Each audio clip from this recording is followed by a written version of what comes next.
Thanks to the Child Victim Act, many more survivors will now have the chance to seek justice in the courts, but only if they know their rights. Because the one-year window expires next August, our message is urgent.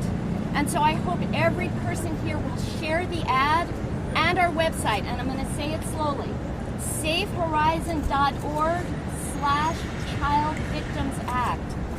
safehorizon.org/Child Victims Act, so that we can reach as many survivors as possible. And now it is my great honor to introduce the Lieutenant Governor of New York State, Kathy Hochul, who's been a longtime leader and advocate on behalf of women, children, and survivors. We are so thrilled to have you here today, Lieutenant Governor. Thank you. Good morning. What an extraordinary day it is. The sad part is it was so long in coming. Why it took over a decade of hard work from advocates like those behind me here. It will always be a blight on our state.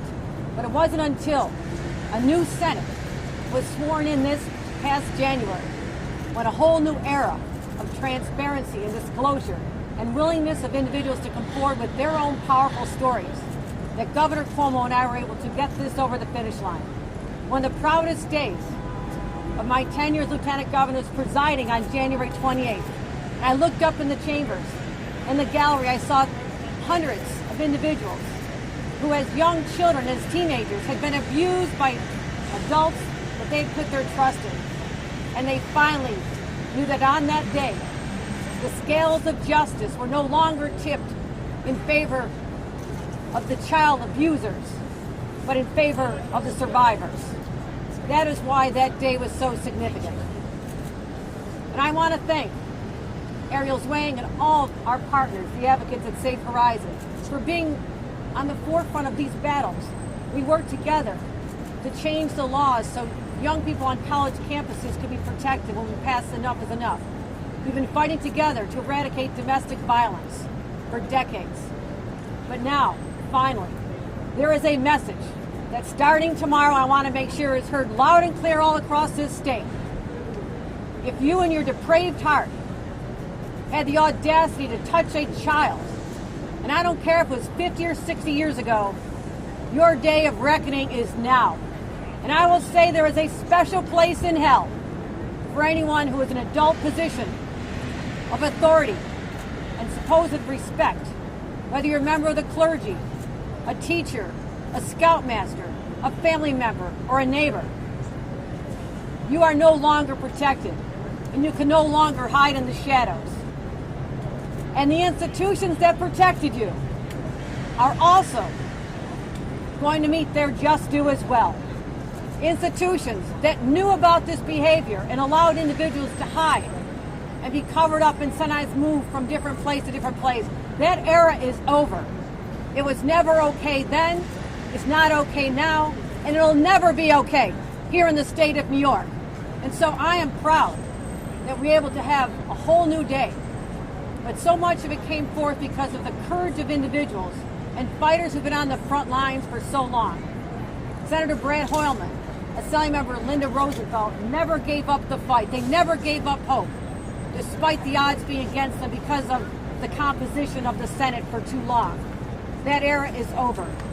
But I also want to give tremendous credit to the victims, survivors who came forward with their stories. And you'll hear from Brian and Bridie shortly. What really changed the course of history for countless survivors was that our own elected members of the New York State Senate and the Assembly realized that the power that they had in elective office could create a way to amplify their stories. And by their courage coming forward and on the floor of the Senate and the Assembly, bearing their souls and talking about something they had kept to themselves for decades. It was their courage that turned the tide and shamed the people who had held this up for too long and the institutions who fought us for so long. Shamed them finally relenting and saying, yes, this is the right thing to do here in the state of New York. So I'm referring to Senator Alessandra Biaggi. Thank you for your story. Member of Assembly Rodney Bichette. Uline News is here as well. And also other members who are featured in this story. The story that I want to see, not just here in Times Square. I want to see this sent around the planet. So people know here in the state of New York, there is no tolerance for this sick, depraved behavior that for too long tormented these individuals. And I will say, in conclusion, to the perpetrators, the child molesters, the child abusers, the child predators, who made individuals grow up as adults with the worst nightmares you can imagine. Today, your victims will be your worst nightmare, because starting tomorrow, they will see you in court. And I don't care if you're hiding in a rectory somewhere, if you're in a rocking chair in Florida, you will be found and you will be brought to justice. It starts tomorrow here in New York.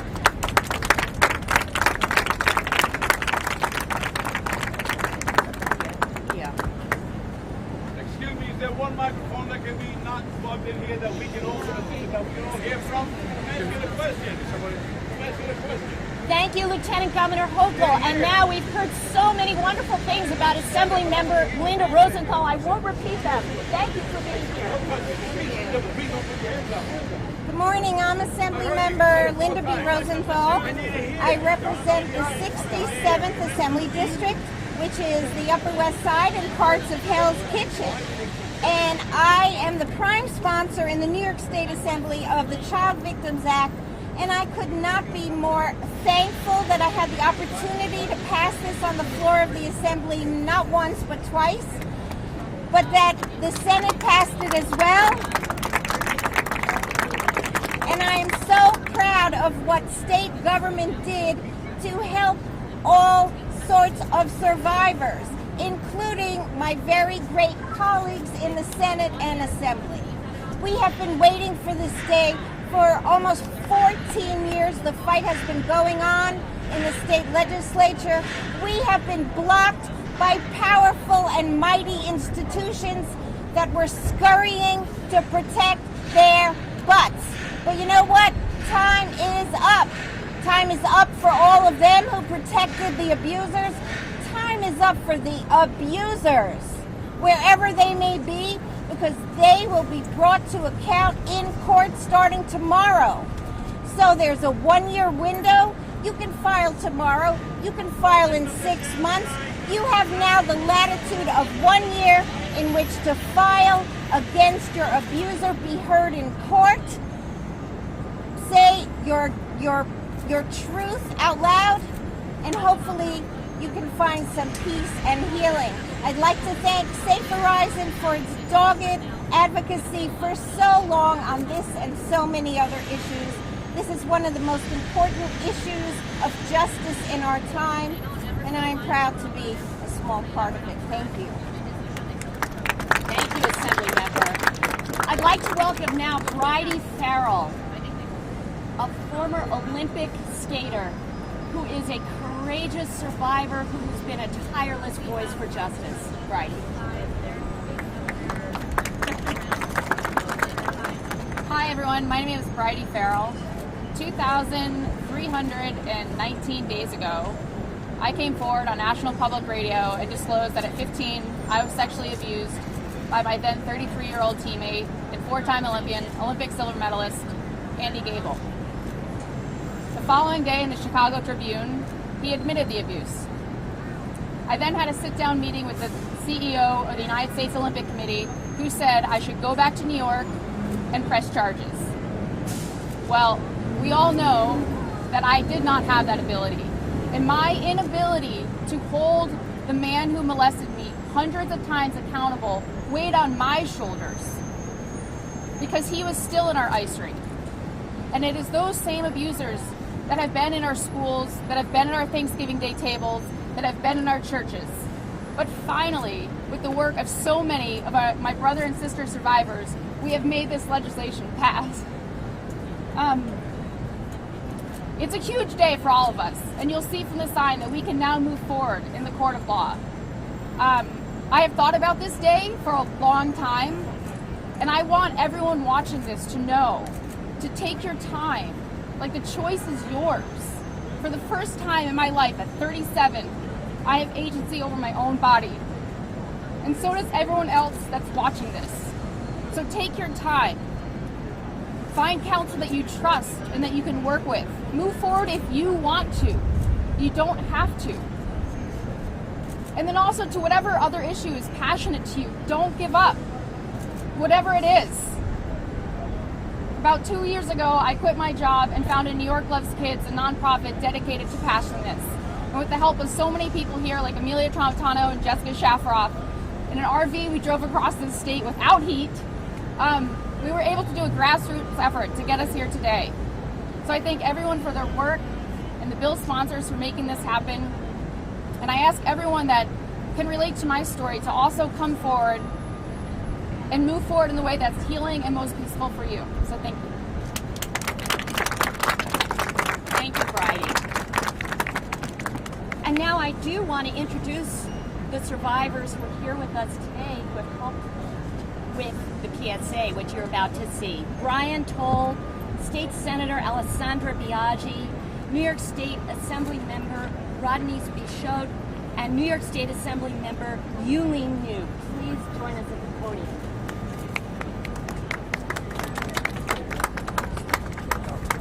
I guess I'm first. Hi, my name is Brian Toll. I was sexually abused in 1970 at the age of 16, so you can do the math. It wasn't until I was 62 that I had the emotional wherewithal to report the abuse to my school. I knew at that point, after a lot of work on myself, that I needed to hand the shame back. I needed to move on. I cannot overstate the life-changing effects that action had for me. There are many reasons for survivors to feel hopeful today. In the past, we had no collective voice. We fought isolated, often secret battles with powerful people and institutions. Today, we are a chorus of thousands of voices, and we are listened to when we speak. Because the powerful have overplayed their hand one too many times, many too many times, we are also believed today. If, like I did, and you're a survivor, you believe there is something wrong with you that needs to be fixed, that you want to stop disappointing yourself and those that you love and are around you, if you're still living with the toxic burden of shame, that's the legacy of childhood sexual abuse, remember, we are only as sick as our secrets. Please reach out to someone you trust. There are organizations like Safe Horizon and SNAP that I represent. You can find there someone who will understand what it is that you're going through, what it is you've been through, can help you negotiate what's going on today with the Child Victims Act. Whatever you decide to do, though, you don't have to sue, you don't have to make your story public, but whatever you decide to do, you don't have to do it alone. In a survivor group that I belong to, we say, if any one of us can recover, then so can all of us. Thank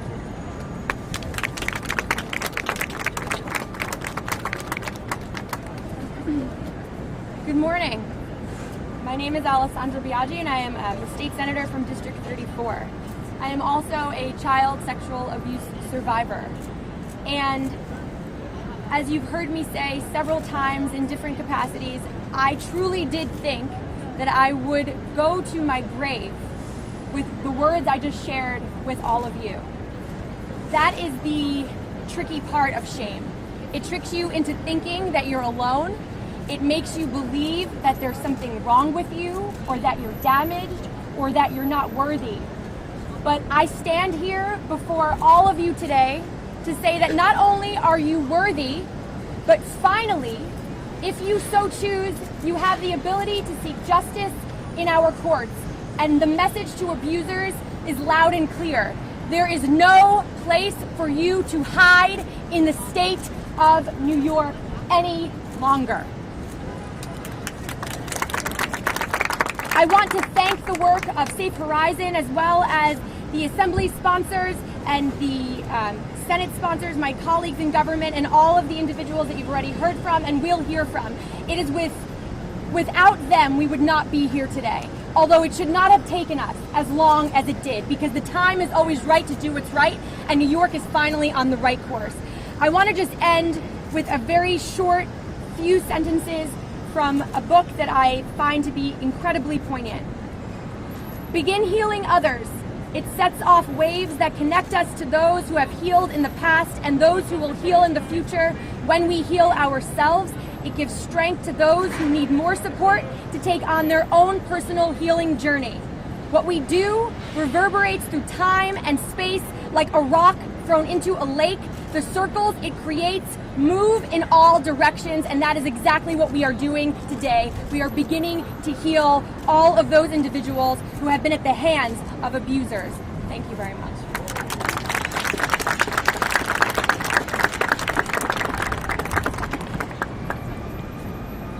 Good day. My name is Assemblymember Rodney's Bichot, and I represent the 42nd Assembly District, which covers East Flatbush, Midwood, and Ditmas Park. I want to thank you.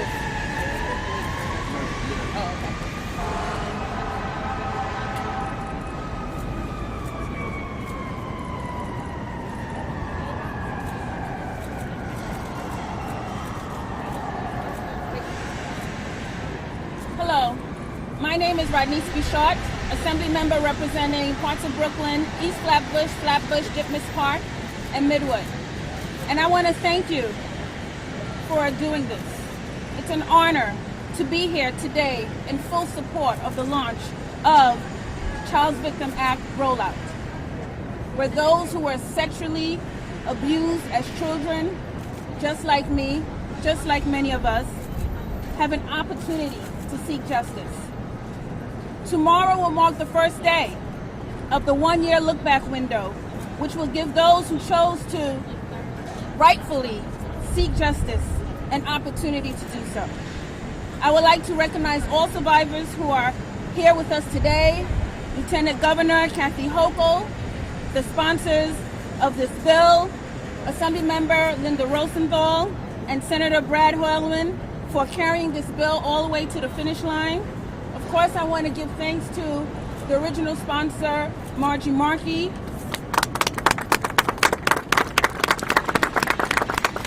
who remain vigilant year after year, advocating on behalf of child sex abuse victims, advocating for a person like me, advocating for a person like Senator Biaggi, advocating like a person like Assemblywoman Yulene New, advocating for a person like Assemblymember Catalina Cruz, and like Brian Toll, advocating for people like us.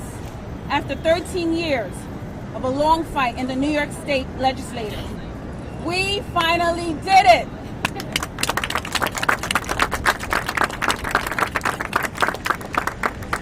I want to thank the team at Safe Horizon who made it their life, their mission, their fight to speak for the silent, the abused, and those who are feared. I am a survivor who was sexually abused at the age of 10 by a pastor. Now there's a path for retribution. I am in support of spreading the word so that all survivors can learn of their rights and options. There are many survivors who still don't feel empowered to share their story. In particular, many immigrant survivors who feel vulnerable about their current status, especially in the harsh, unsympathetic, and xenophobic climate from this administration.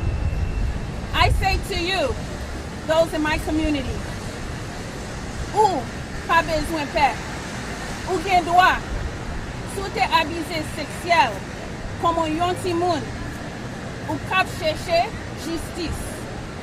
You have the right, if you were abused as a child, you can seek justice. Lastly, I would like to thank my colleagues, my ladies in government, my sisters. We are white, we are black, we are Asian, we are Latina, we are Muslim, we are Christians, we are Jewish, we speak Spanish, Italian, Mandarin, Haitian Creole, and still, We are one. One blood. One people. One victim who suffered carrying this horrific weight and memory on us for years. And God has somewhat found a way to give us strength, not to only legislate, but to speak up, to stand up. And when we stand up, we're standing up for all. And as we got up in our chambers, one by one, the nation saw, the state saw, the victim saw, and we all woke up. And now, we'll continue this forward. I thank you.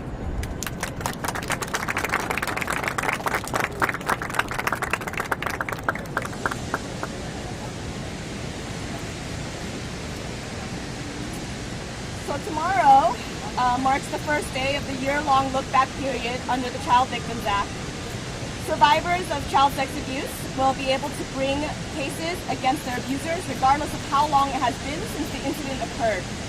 While the look-back period is only a portion of how the Child Victims Act changes the way New York prosecutes child sexual abuse, it is the first important step to provide survivors with the opportunity for justice. I want to thank all of the advocates for their tireless work. I want you to know that we are hearing your stories. And I want to thank all of the brave survivors who had to share their stories time and time again. The Child Victims Act sends a clear message that our government is listening and that we will continue to listen as we forge more paths to justice. It's a long overdue piece of legislation that survivors have been waiting for decades. The passing of this legislation is telling survivors like myself that our stories matter to our government and that we count in the eyes of the law. For the survivors and advocates who stood up and told your stories and had to relive and recount your experiences over and over and over again for years to fight for this legislation, I owe you a deep gratitude. I want to tell you thank you. This is a pathway for survivors to have an opportunity to make themselves a little bit more whole and to tell their stories to make sure that this does not happen to another child. This legislation, to be clear, is not an attack on any institution. The institutions that protected our abusers, there were many. Mine was school. This is to protect our children. It took me 20 years to speak up. Many survivors don't speak up until an average age of 52. When somebody is ready to speak up, our laws should be ready to listen. And I wanted to say thank you to Alexis Brunel and to all of the folks who have been advocates for so long. This has been overdue for many decades, and finally New Yorkers have recourse and an ability to be able to speak up. Thank you. I understand. It's time to look up. I went through years of guilt, thinking that I must have done something to deserve that. I knew if I told someone, they would say it's my fault. I thought I was going to die without ever having spoken about the abuse that happened to me. When you've been sexually abused as a child, it can take years or even decades to process what happened. That's why we changed the law and passed the Child Victims Act. The Child Victims Act means that survivors have more time to bring out abusers and institutions that may have protected them to justice in the courts. I was in my 40s before I could even tell someone what happened, let alone think about going to the police or to a lawyer. When I finally did, it was too late because of New York's strict statute of limitations. Survivors can now file a criminal claim up to age 28 years old. And up to age 55 years old for a civil one. And starting on August 14th, for only 1 year, survivors who were previously told that we were too old or that it was too late to file a civil lawsuit will now be able to do exactly that. No matter how long ago the abuse happened. Anyone can do it. Anyone.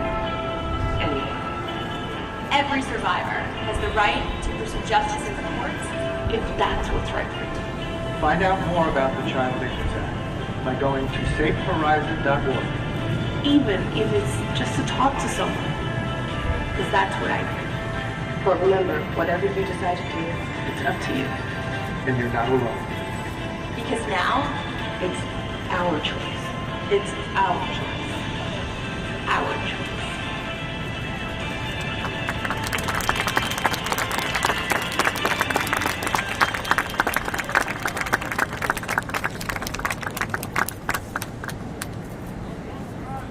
Just pause a minute and take in the words of the survivors, both here and in person. Thank you. I also want to express gratitude to Assemblymember Catalina Cruz, who unfortunately was not able to be with us here today, but you see her in the PSA. And now, to bring us home, I'd like to invite Mary Ellen O'Loughlin, another brave survivor and a board member of the Foundation for Survivors of Abuse, whose tireless advocacy helped pass this legislation.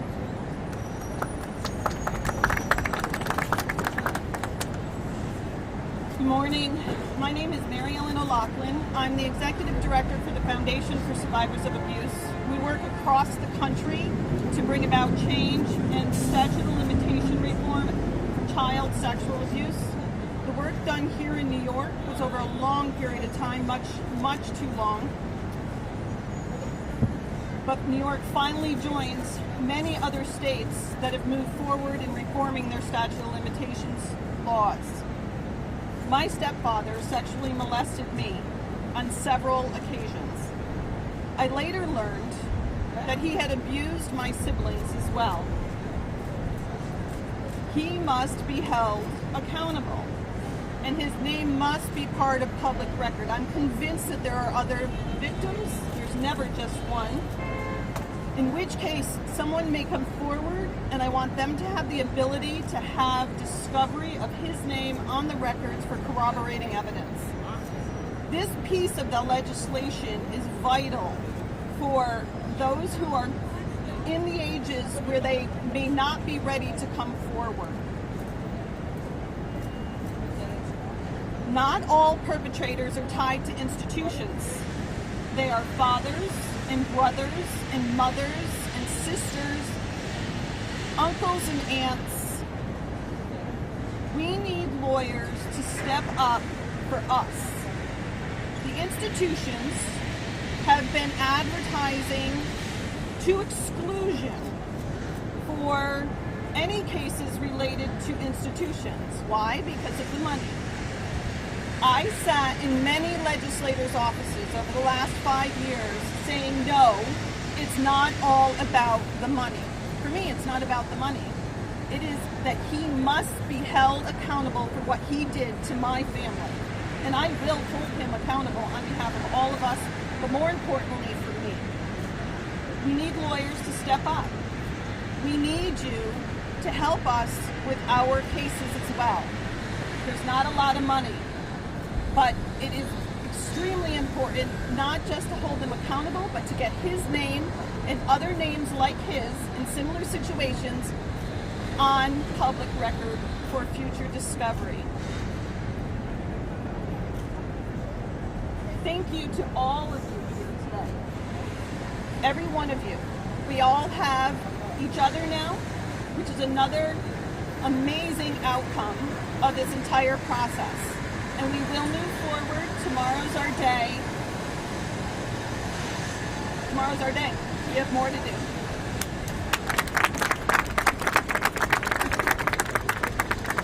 Thank you to all of our illustrious speakers, our generous speakers, our experts, Safe Horizon board and staff, and to you all for being here. And I'll turn it over to Alexis for questions from the press. Now we're going to take some Q&A. Just say your name and your outlet, please. Sure. Matt Schultz from Newsday. Did the 3 lawmakers plan to avail themselves of the CBA by filing litigation? I didn't happen in New York, so. Sorry, I didn't. Do you plan to file litigation? No, I don't. No. Can I ask why? I choose not to. I think my power for me. Can we slide over? Slide over to the mics. Read them at the microphone. At the mic. So you guys take Q&A at the mic.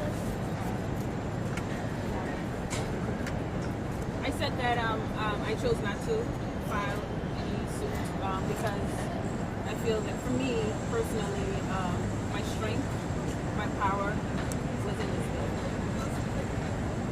Another question. Zach Fink, New York One. I want to ask you, perhaps in this conference, we're going to hear. Okay. The religious institutions themselves, what was so hard to get this done when Democrats didn't do it? Okay, what happened over the years is that powerful institutions such as the Catholic Church, the Boy Scouts, some Jewish organizations did not want to be embarrassed, did not want to be revealed what they had protected, and they didn't want the people they had protected to be held accountable in the court of public opinion. And that mattered so much to them that while they have sob stories now, oh, we are wounded ourselves, they were responsible for causing so much pain. The first act of abuse and then the cover-up. They just didn't want to be held accountable. They didn't want to have to pay money, but they did not want the world to see the horrible abuse that they protected and allowed to flourish. Can I answer that as well, Zach? The significant change from this year to last year is the Democratic majority in the New York State Legislature and Senate. Republicans knew that they had the power to join Linda Rosenthal in the Assembly for literally years and years, and they chose not to. So that was an abdication of their responsibility to protect the people of our state. And thank God that era is over, creating a climate for these courageous legislators to tell their stories, knowing that there will be an outcome that helps others. I'd like to say also, in the Assembly, there is a powerful legislator who's now deceased and who himself was accused, and rightly so, of abusing interns and female staffers. He was complicit with the Brooklyn Diocese of blocking the measure in the Assembly. We eventually passed it when he was gone and dead, but that was also lawmakers who were closely tied to powerful institutions. I'd just like to say something about the question that relates to individuals and whether they will choose to pursue this remedy in the courts. At Safe Horizon, again, we're the largest provider of victim services in the country. We work with thousands and tens of thousands of adult survivors of child abuse every year. And we know that justice looks different for each person. For some, bringing their abuser to civil justice in the courts is their way of healing.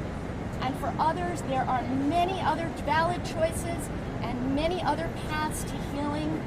And we at Safe Horizon are here to help with all of them.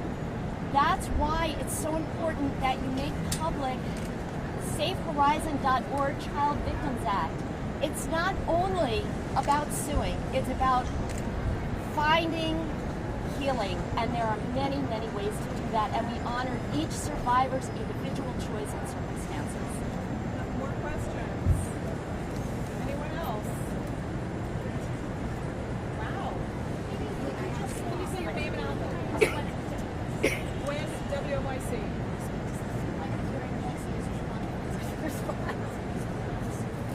Somebody who's on the fence might be on the fence about coming forward about their experience. Sure, so the question is what we would say to someone who's on the fence about coming forward. There's a few things I would say. First off is when we ask people to talk and to come forward and speak, we are not asking them to stand in front of a microphone at all. And the first thing I say for everyone to do is to listen, right? So to listen to yourself. If you think that this problem happened to you, if you think you were the victim of a crime, to listen to yourself, to write it down and to digest that.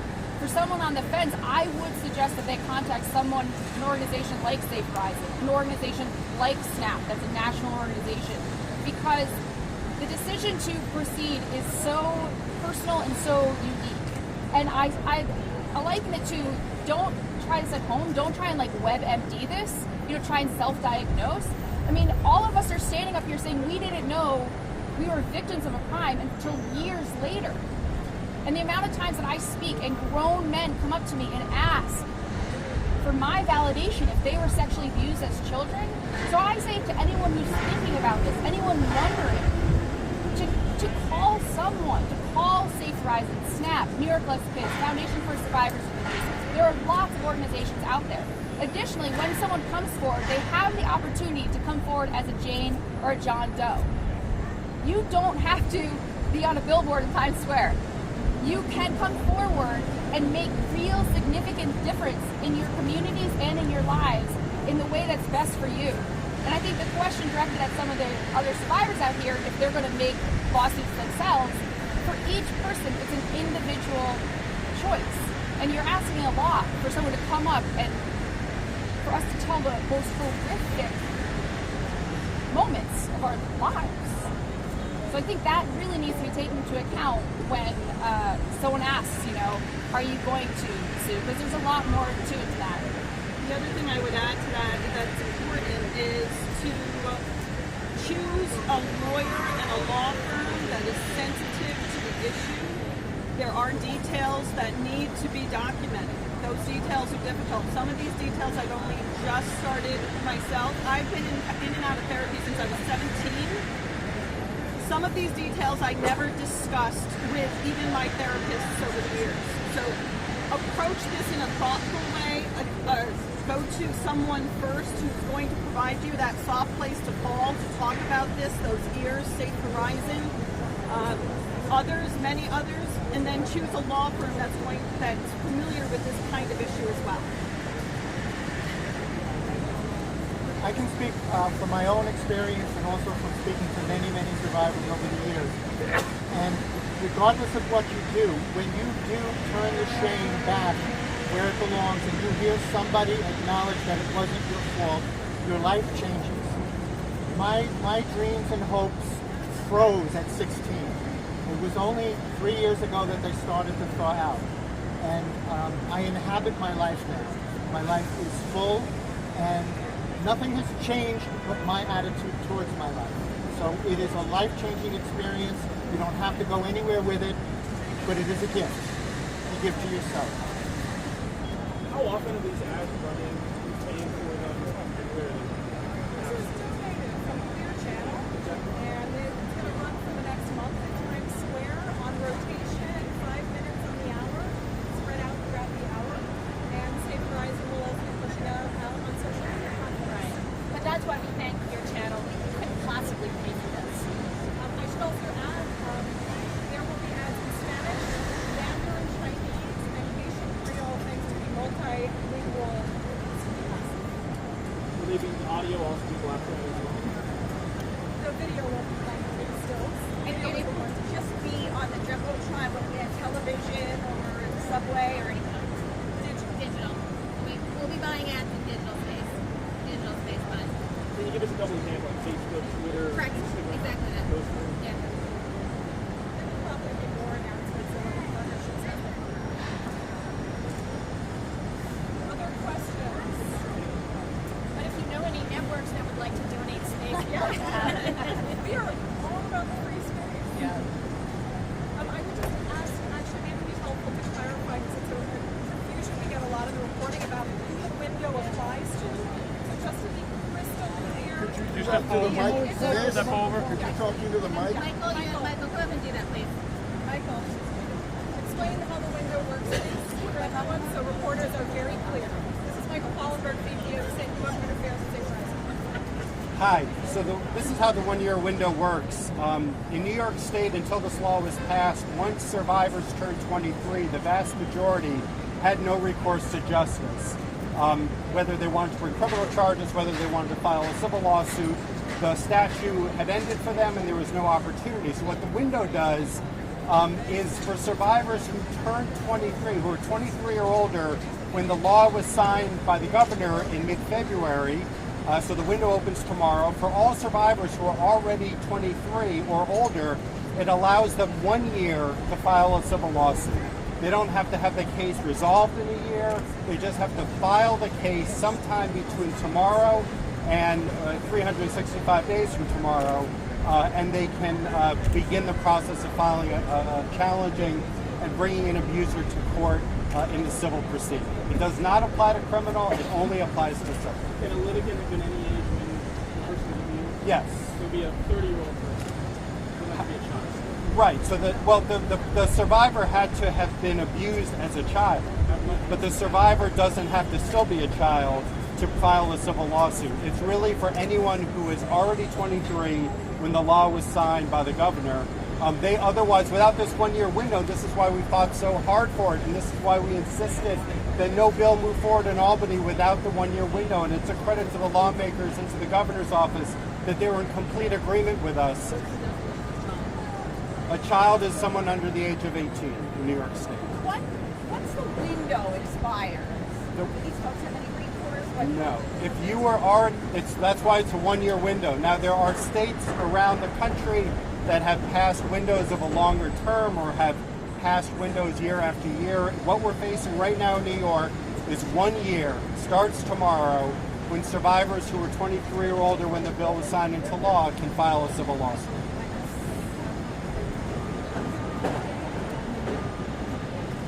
So if you hadn't yet turned 23 when the law was signed when the bill was signed into law on February 14th, it's a different set of circumstances. For those survivors, they now have up until the age of 25 to bring charges of a misdemeanor offense, the age of 28 for a felony offense, and on the civil side, they have up until the age of 55. So the 1 year window does not apply for survivors who weren't yet 23 when the law was signed by the governor. They have, again, up until 25 or 28 for criminal, which is more than they had before, and 55 to bring a civil lawsuit. Does Safe Horizon provide legal assistance to victims? So Safe Horizon provides a whole range of assistance, from counseling to shelter to hotlines. Safe Horizon as an organization doesn't practice in this area of law, but what we're doing is we're working with, for example, the Crime Victim Bar Association, which is a national association of attorneys who are trained to work with survivors, who have deep experience working with survivors, and we're trying to make connections for survivors that way. What do you say to institutions who say that evidence to defend themselves is so old, stale, and unfair to It's just absurd. We've been hearing this for years. It's why the bill didn't move in Albany for years, for so many years, because lawmakers would say over and over that survivors don't remember, which is patently absurd. That it's unfair to institutions that covered up abuse, that knew what happened and did nothing about it. So it's absurd to think that suddenly the institutions are at a loss. They have records, they have files. Survivors remember very clearly what happened, and they are allowed to go to court now because of this law and bring their case. So you just say it's really Other questions?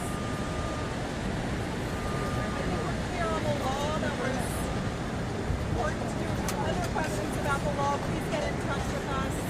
We want to make sure it's clear in the reporting. There's been a lot of mistakes in general, and survivors really need good information. I think that's enough. Thank you. Thank you.